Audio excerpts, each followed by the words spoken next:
La hora de Maquiavelo.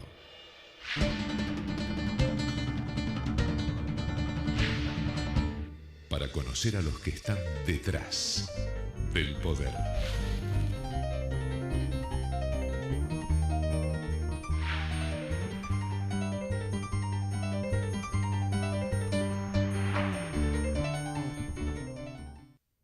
Hola, ¿qué tal? Bienvenido a esta nueva hora de Maquiavelo. Bueno, usted ya sabe, ¿no?, que desde hace casi 14 años estamos mostrándole, ¿no?, ese panorama único, casi único de la televisión argentina, de cómo trabajan, cómo piensan los maquiavelitos, ¿no?, que por supuesto no son otra cosa que asesores de políticos, de empresas, empresarios, que trabajan la opinión pública. Y antes que me olvide, quiero pasar un chivito. Los premios EICON, usted ya los conoce, los premios EICON a la comunicación, a la excelencia en la comunicación institucional, se abrió la inscripción hasta el 31 de mayo y es un premio para campañas de comunicación política y empresaria, así que métase, no sé si está pasando por ahí en el graph, www.premioseicon.com, y ya mismo le digo que vamos a ver un par de encuestas para empezar. Sumamente interesantes. Una encuesta de una encuestadora, valga la redundancia, santafesina, muy prestigiosa, Alejandrina Retamar, sobre un par de temas que son sumamente interesantes. Primero, bueno, cómo está haciendo las cosas el presidente Macri. Esta es una encuesta telefónica y está hablando de bien y muy bien. En marzo, que de febrero a marzo no cambió mucho, de aproximadamente casi 60%. ¿Cuál es el principal problema? Interesante, porque sigue estando la inseguridad a la cabeza, un poco más bajo, pero obviamente subió la inflación. La inflación subió del 51 al 60%, obviamente, bajó un poco la de los cortes de luz, sigue la droga y, notable, porque este tema quiero que toquemos un segundo, el tema de la corrupción. Dicen que Jaime Durán Barba, el asesor de Mauricio Macri, dice que a la gente en Argentina y en muchos otros lugares la corrupción no le preocupa. Bueno, esta encuesta, y otra que vamos a ver ahora, está diciendo que no es tan así. Obviamente, primero está la vida, ¿no? Si hay inseguridad y salís a la calle y te matan, primero pensás en eso y que se resuelva eso. Después está el poder comprar las cosas que necesitas para comer. O sea, vivir, comer, eso es lo básico. Después, una vez que sobreviviste y volviste a la noche a tu casa, comiste, bueno, ahí te pones a pensar si alguien se está llevando la tuya. Pero es lógico que en un país lamentablemente primitivo como la Argentina, y bueno, las dos principales preocupaciones son esas, pero es interesante cómo la corrupción no está en el último de los planos. Bien, ¿cree que la corrupción afecta a todos? Pregunta de Alejandrina Retamar, y te está diciendo que el 54% siempre y el 35% en muchas oportunidades, lo cual es llamativo de que a la gente le preocupa. ¿Está de acuerdo con que la justicia cite a declarar a funcionarios o exfuncionarios acusados de corrupción, aunque sea la expresidente? Y acá yo quiero hacer un pequeño comentario. En la entrevista que le hicimos a Jaime Durán Barba, que usted la puede repasar ahí en el canal de YouTube de La Hora de Maquiavelo, de paso suscríbase, Jaime Durán Barba decía, esto le importa el 5%. Claro, puede ser que lo que los marketineros llaman el top of mind. ¿Qué es el top of mind? Lo que está arriba de tu cabeza y lo que te preguntan, ¿qué opinas de tal cosa? Lo que primero te viene a la mente. Puede ser, como ya dijimos, la inseguridad, la inflación, muchas cosas. Pero fíjense que cuando Alejandrina Retamar pregunta si se puede incluso citar a la expresidenta de la justicia, muy de acuerdo, 36%, de acuerdo, 49%. Si la suma no me sale mal, esto es el 85% que está de acuerdo. En desacuerdo, el 12% y 1% muy en desacuerdo. O sea que hay una mayoría abrumadora que estaría por ver a la presidenta presa si es que la hayan culpable, obviamente. ¿Está de acuerdo con la expresión, es fundamental arreglar con los fondos buitres para que la economía mejore? Muy de acuerdo, 25%. De acuerdo, 46%. Quiere decir que pasamos del... ¿Se acuerda del Patria o Buitres? De Cristina. Bueno, más o menos algo así como vivan los holdouts, ¿no? O sea, la opinión pública, y bueno, depende cómo la La llevaron para festejar el default, no sé de qué, pero y ahora estamos con arreglar con los buitres, lo cual me parece más razonable. Con respecto a las tarifas eléctricas, ¿cuál es su opinión? Muy interesante. 37% dice a nadie le gusta, pero era necesario, y 48% dice era necesario, pero debió ser más gradual.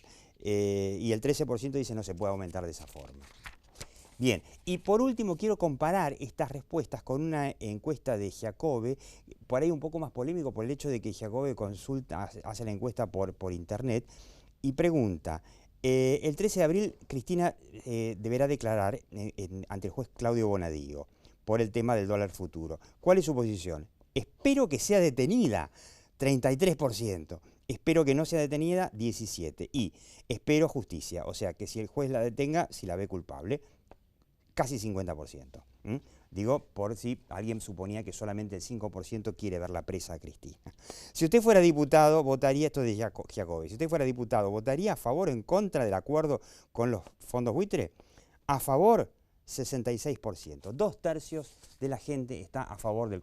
Como le decía, pasamos de patria buitre a vivan los holdouts. Esta es la opinión pública y es la opinión pública de la Argentina. Quédate en esta hora de Maquiavelo porque vamos a ver cómo las empresas modernas, de alguna forma, no sé, o están copiando a cómo hizo Mauricio Macri su comunicación para llegar al poder, o Mauricio Macri se copió de las empresas modernas para llegar al poder y lo hizo muy bien. Quédate en esta hora de Maquiavelo.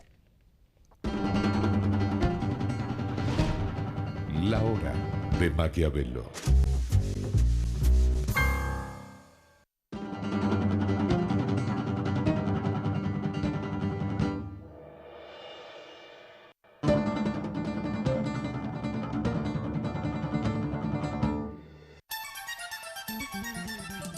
La fuerza del campo está en el trabajo de su gente y la fuerza del trabajador está en la UATRE, Unión Argentina de Trabajadores Rurales y Estibadores.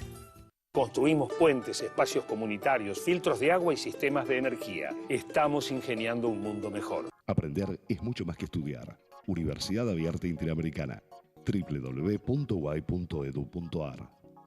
El futuro sos vos.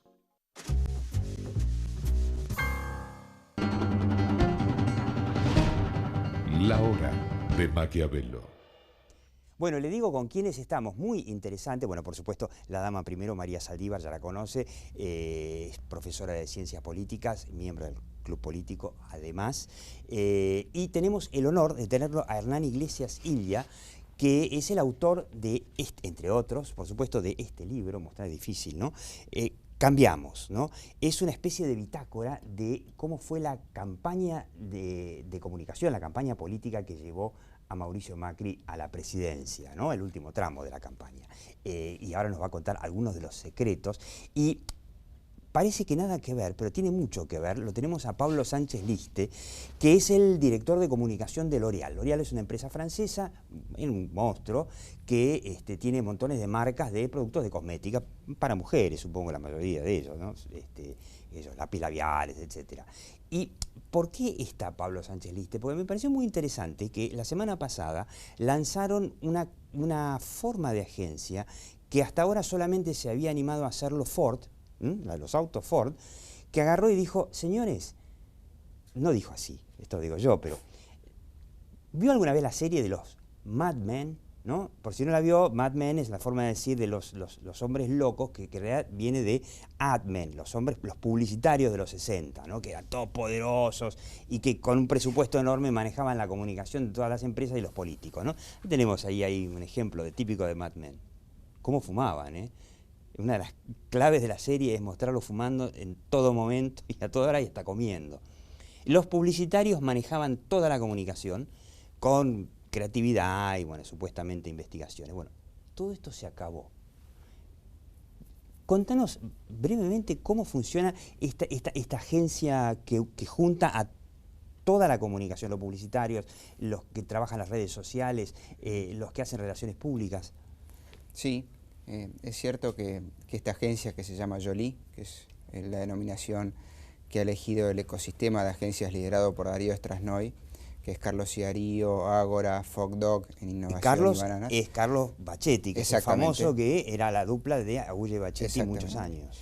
Darío Strasnoy es el líder de ese ecosistema y ha sido el ganador de este concurso por el cual ha creado Jolie, que es la agencia de Content Factory, la fábrica de contenidos para todas las marcas de L'Oréal Argentina, que son 16 marcas en distintas categorías de productos de belleza, tanto para mujeres como para hombres. Y justamente lo que buscábamos era una forma por la cual siempre, porque algo importante en lo que decías de lo de Mad Men me parece que hay que rescatar, que la idea sigue siendo la reina de todas maneras, ¿no? Es decir, siempre está la idea antes que todo, pero lo que buscábamos era cómo podíamos crear contenidos más interesantes, de mayor calidad, para que esas ideas y nuestras marcas y nuestros productos, que forman una parte muy importante para la vida de las personas, que son significantes dentro del día a día de las personas, para que generemos justamente contenidos que sean relevantes para consumir. Y eso no lo veíamos de una forma lo suficientemente efectiva, si era una cuestión de administrarla a través de distintas agencias de publicidad. Claro, tenían digital.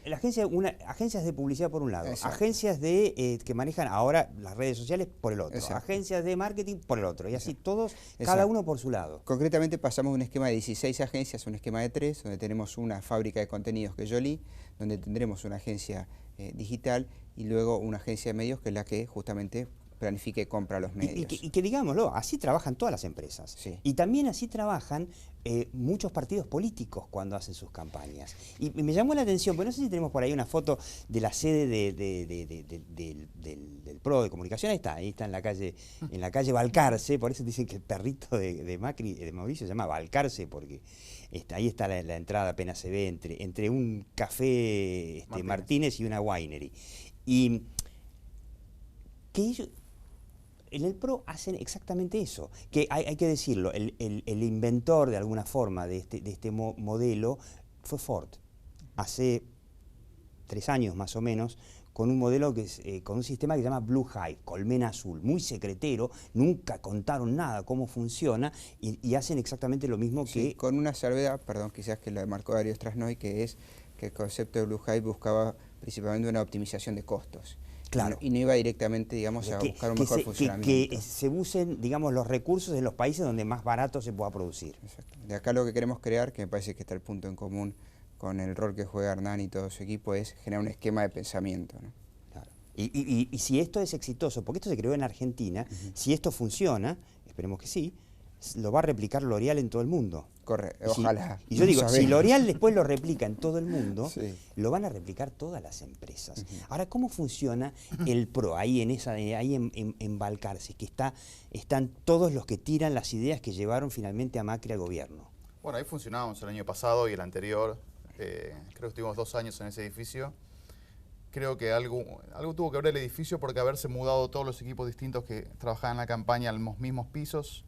Después se repartió en distintos pisos, pero que coincidía en el mismo lugar, ayudó a tener esta estrategia única y tener todo in-house, que es algo que ninguna campaña había hecho antes, ¿no? Históricamente en Argentina y en América Latina estaba la idea del gran publicitario, Claro. que tenía una estrategia de spots y de publicidad de campaña cerca de las elecciones, muy independiente y muy dependiente de sí mismo y no necesariamente alineada con ninguna estrategia general del posicionamiento del candidato. ¿Me dejás tirar un nombre, por ejemplo? Ramiro Agulla, es el clásico, ¿no? Que ayudó primero, bueno, a De la Rúa, pero también hizo campaña. No, pero varios publicitarios argentinos en toda la democracia se los contrataba 2 o 3 meses antes de las elecciones y se les pedía que tuvieran ideas geniales, que estuvieran spots, y no necesariamente había una conexión entre esos spots de radio, de televisión, o de gráfica, o de vía pública,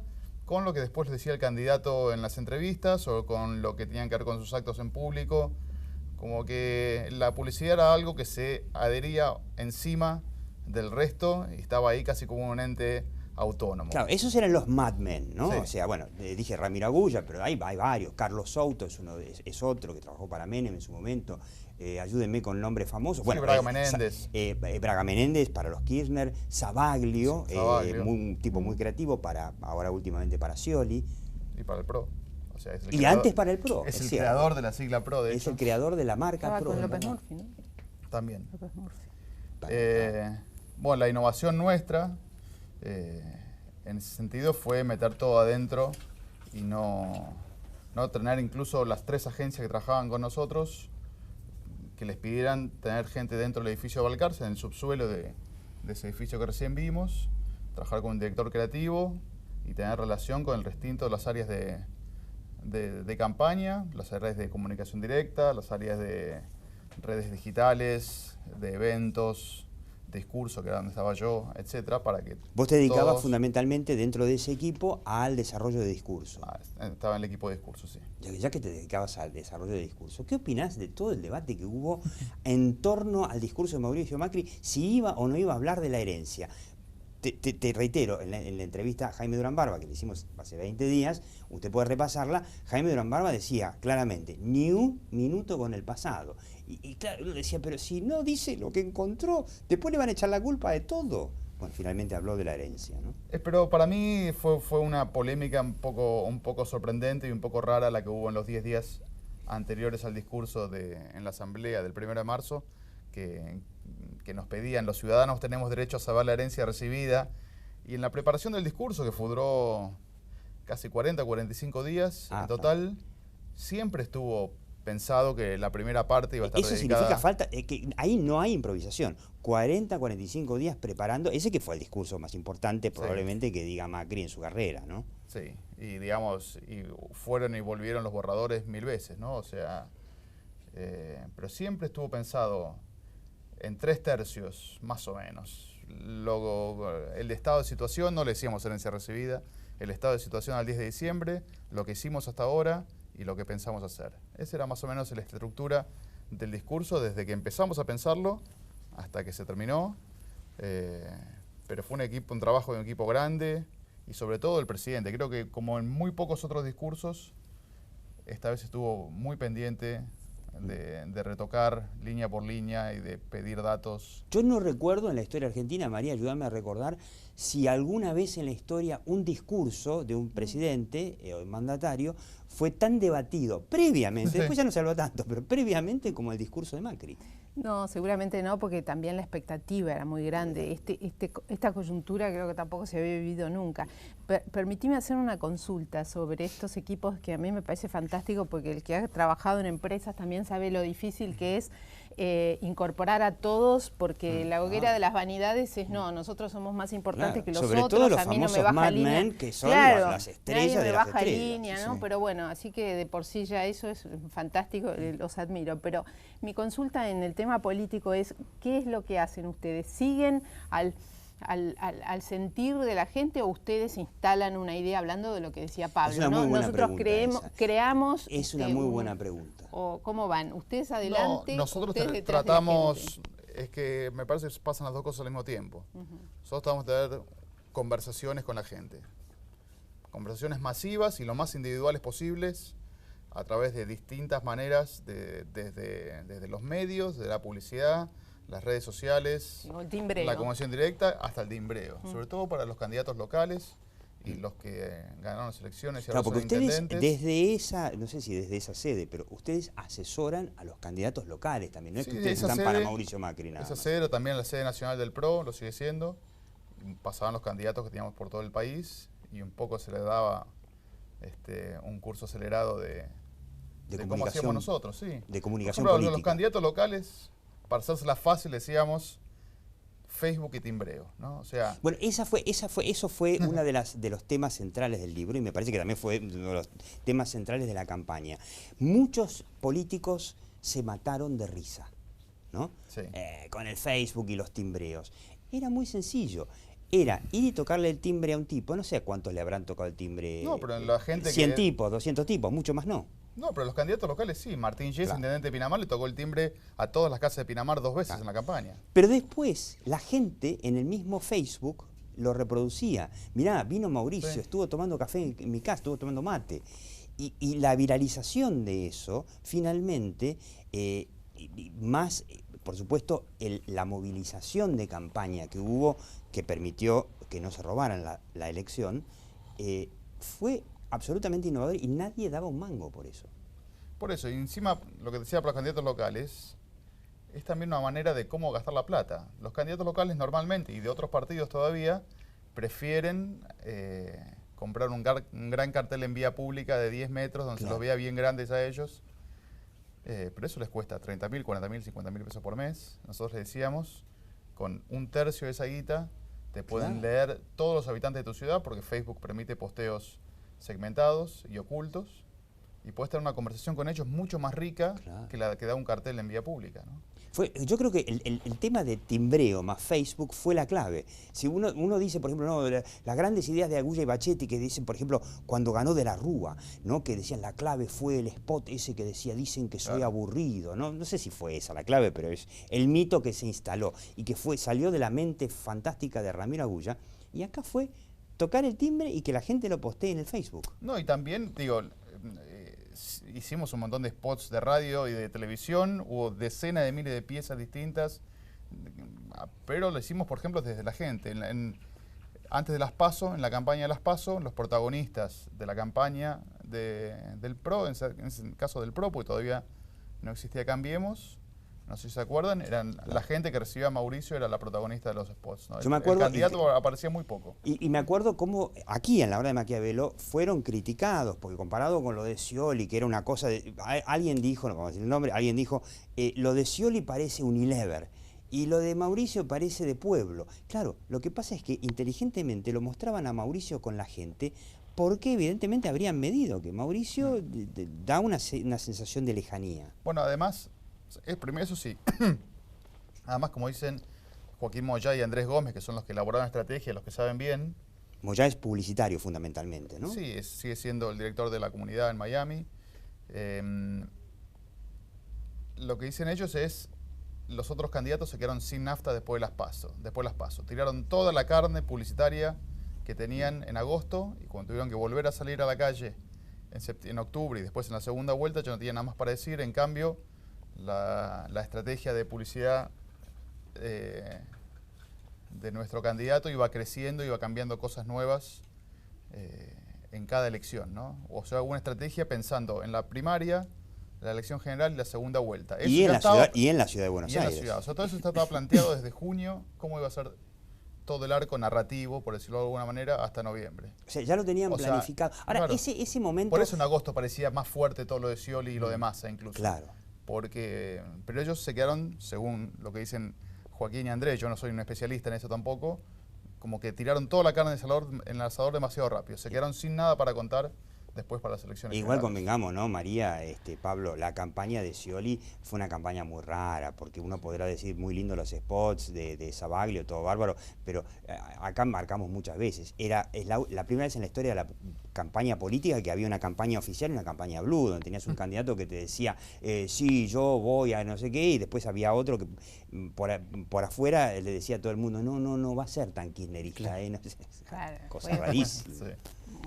Fue una campaña muy complicada, y creo que también, independientemente de lo bueno que haya sido todo el trabajo de publicidad y marketing, hay que reconocer que hubo una coyuntura política que favoreció indudablemente a Cambiemos para que todo esto llegara a buen puerto, ¿no? Obviamente. También, sí. si no, la gente por ahí va a quedar con la idea de que una pregunta para con una buena campaña uno consigue cualquier cosa, y no es así, como tampoco en un producto de belleza. Totalmente. ¿no? A mí me llama la atención cuando lo escucho a Hernán, porque hay muchos puntos en común, porque por ejemplo, en el caso de esta agencia que hemos creado hay 3 niveles, ¿no? Está el board estratégico, que es la plana directiva del grupo de agencias con la plana directiva L'Oreal, el Content Lab, que es el laboratorio que tiene que identificar tendencias, tiene que identificar qué es lo que está sucediendo en la sociedad, que me parece que es algo que el PRO hizo muy bien. Ese vendría a ser el Durán Barba de L'Oreal. Claro, me parece que eso el PRO lo hizo muy bien, leyó cuál era realmente la expectativa de las personas y después los equipos de terreno. Y otro tema que veo interesante es el tema del espacio físico, porque acá es una agencia para 16 marcas y todo el equipo va a estar en el mismo espacio físico, digamos, en el mismo cuadrado.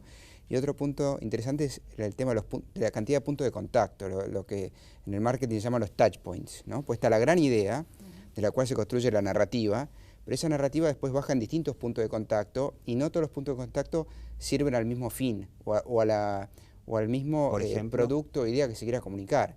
Es decir, un punto de contacto puede ser el comercial de televisión, como otro punto de contacto puede ser para una marca una promoción en la vía pública, como podría ser el timbrado en el caso de la campaña del PRO. Y otro punto de contacto son las redes sociales. Y ahí es donde, en el caso de la agencia, de la empresa, o en el caso, entiendo, del equipo de comunicación del PRO, es donde deben administrar cuáles son los puntos de contacto más eficientes para cada mensaje y cuál es el mensaje que pero se es baja. Interesante, ¿no? Esto de que estén en un solo lugar, que es lo que cambia, ¿no? El mundo ese de los Mad Men, a ver si lo podemos ver ahí, a los publicitarios geniales, llevándose obviamente unos presupuestos infernales, porque los publicitarios se llevaban absolutamente todo antes de las redes sociales y manejaban la comunicación con esas grandes ideas. Pero el hecho de que estén físicamente en un solo lugar es interesante, porque en el mundo de las redes sociales, donde todo es virtual, el contacto físico en un solo lugar de repente es clave, ¿no? Por eso me llama la atención, y ahí es donde se me ocurrió la idea de juntarlos a Pablo Sánchez Liste y a Hernán Iglesias Silva, que el PRO y Joly, esta agencia creada por L'Oréal, tienen muchísimos puntos en común, ¿no? El hecho de estar y poder discutir personalmente las ideas y las propuestas. Sí, sobre todo me parece la idea de no tercerizar estrategias, no pedirle a otro que no te conoce bien y no sabe bien quién sos, sino quizás no tiene tus mejores intereses, pedirle que se haga cargo de una cosa tan importante. Entonces, tenerlo lo más cerca posible y lo más de largo plazo posible. La diferencia que tiene Durán Barba, digamos, con otros consultores de marketing político, Durán Barba nunca diría que él hace marketing político, es justamente que él tiene relaciones largas, de varios años con sus clientes. Claro. Durán Barba no es un tipo que vos podés llamar 6 meses antes de la elección o 4 meses y pedirle que te haga ganar. Bueno, con Macri tiene 10 años. 10 años, sí. Y con el primer gran cliente de él, que es el alcalde de Guayaquil, Nebot, creo que tiene 20 años. Lleva más, y Marcelo Ebrard, que fue alcalde de la Ciudad de México. Trabajó casi 10 años también. Con Marina Silva en Brasil trabajó menos, trabajó 5 años. Y hay que decir que Macri es el primer presidente de Durán Barba, ¿eh? Es todo un tema, porque hasta ahora era un hombre que... segundo, ¿no? Llegaba hasta segundo. Claro, llegaba hasta a nivel municipal, digamos. No, vicepresidente, digamos, quedaba segundo a la línea. Claro, todo un tema, ¿no? Bueno, vamos a ver, ya nos vamos a ver con el correr del tiempo si la estrategia de Durán Barba a largo plazo fue la correcta, que creo que es un tema fundamental en el libro, el debate de vamos solos o vamos con Massa, ¿no? Bueno, finalmente la elección fue con los radicales sí, pero con Massa no, y Durán Barba en la entrevista lo explica muy bien. Después vamos a ver si Massa sigue apoyando como está apoyando de aquí a un tiempo, ¿no? Muy interesante. Muchas gracias, María Saldívar. Hernán Iglesias Silva, el autor de... ¿Podemos mostrarlo otra vez? Sí, medio lío, ¿no?